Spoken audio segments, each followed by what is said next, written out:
Jim Parsons has said in an interview that he hopes his latest film, A Kid Like Jake, will help people to understand gender fluidity, and shared his hopes that the next generation will make strides towards equality for all. When asked about gender fluidity being in the mainstream, and whether it was down to films like A Kid Like Jake, Parsons responded by saying, "I agree.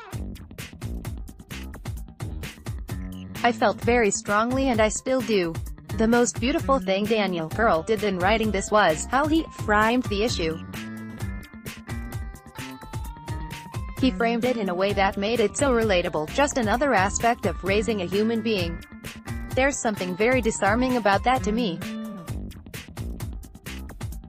It takes a little bit of mystery and a little bit of fear away from a topic that could feel very lonely."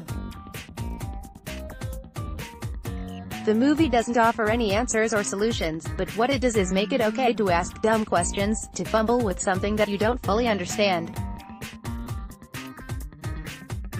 You can understand that as a human being, with the best intentions, you're still going to slip, fall and fumble, and that has to be okay, he continued.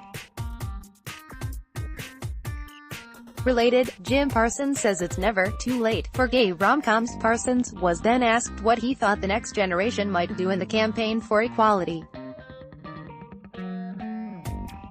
In response, Parsons spoke the actions of the Parkland school shooting survivors, and how they took to the streets and spoke eloquently and passionately.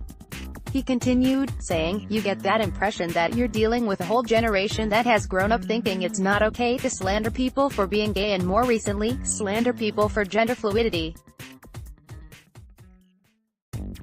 It's a different world and it sounds like, quite possibly, a better world." Parsons also revealed that his co-star, Leo James Davis, who plays Jake, is similar to his character in that he enjoyed wearing some of the princess outfits and enjoys the painted nails. Parsons